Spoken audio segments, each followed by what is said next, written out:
so that by the year 710, they were over here at the Straits of Gibraltar. That was only, let's see, about 60 years after the death of Muhammad.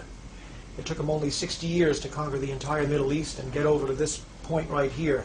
This puts us at the year 710 AD. Now in the year 710 AD, a fellow by this name, let's get him to stand up a little better, Tariq ibn Ziyad, means Tariq the son of Ziyad. Tariq was, I believe, a Moroccan. This is Morocco over here. In other words, he was a Moor, a man from Morocco.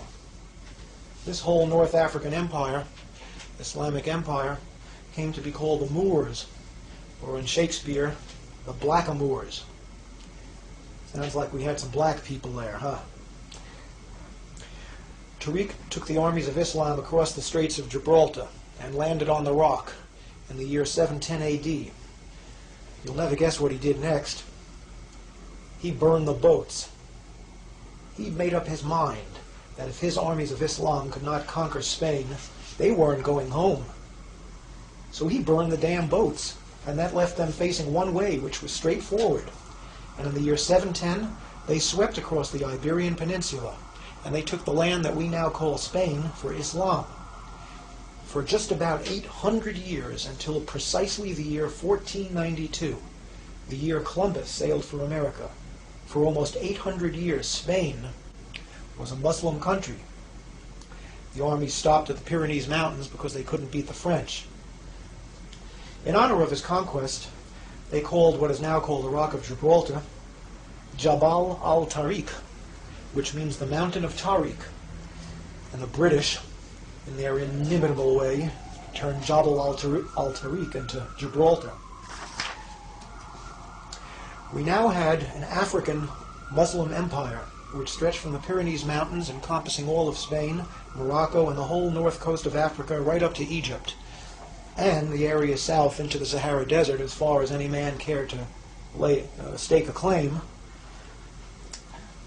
This northern African empire, which was eventually headquartered in Spain, went under three names, and here they are.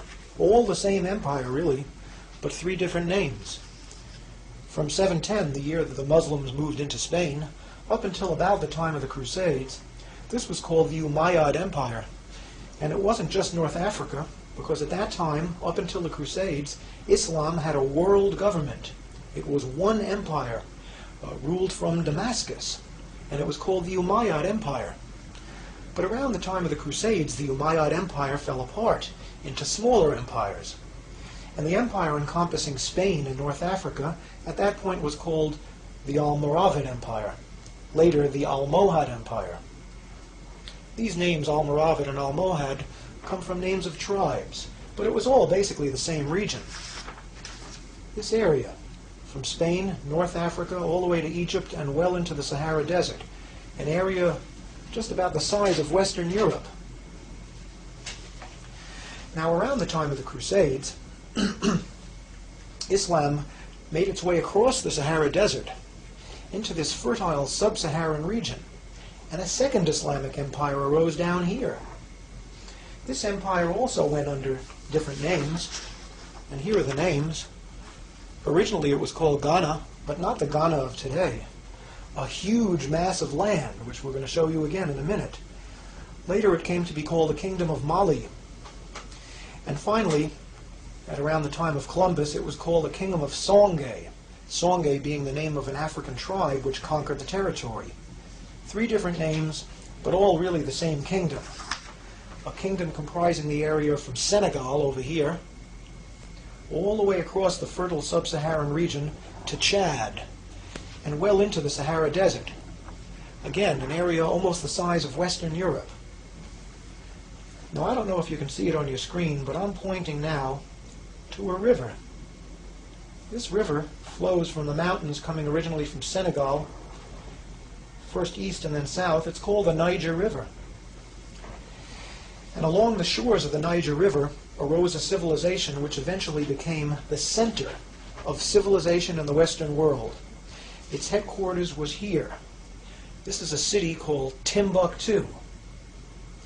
To those of you who are not familiar with this history, it might sound a little like a joke. Timbuktu.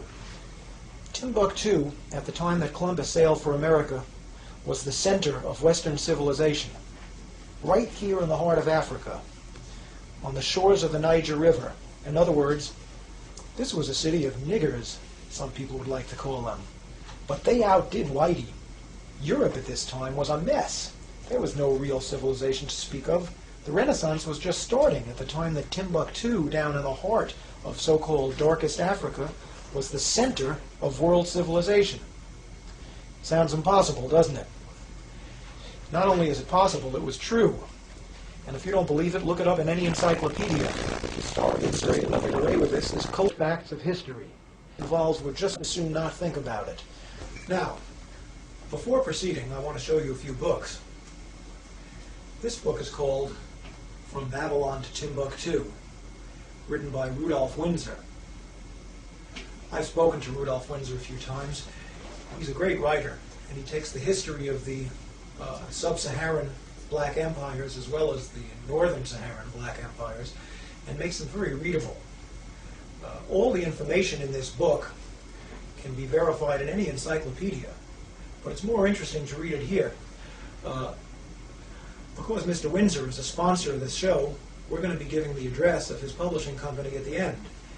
You can also obtain this book in many black bookstores or street stalls which cater to black books, although you won't necessarily be able to find this in Barnes & Noble. Great book. Here's another book which is a big source of information for me. It's called World's Great Men of Color. And this is a book you shouldn't have too much trouble finding in a library or elsewhere. It was written by J.A. Rogers, one of the great black writers of the early 20th century. Finally, here's a book that I'd love to be able to talk about, but I doubt there'll be time. It's called The Sign and the Seal by Graham Hancock. It was a bestseller for its genre not too long ago. It tells the story of the Ark of the Covenant. And if you're like me, by the time you finish this book, you're going to believe, as the author believes, that the Ark of the Covenant is in Ethiopia, where it's been for thousands of years. That is, God, if Mr. Hancock is correct, gave the Ark of the Covenant to niggers. Think about that. Of course, a lot of people don't believe that.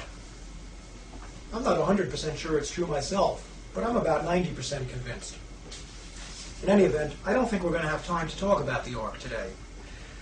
Let's talk about Spain during the Middle Ages. I want to read something to you. I want to read you a little passage about Moorish Spain as Europe's cultural center.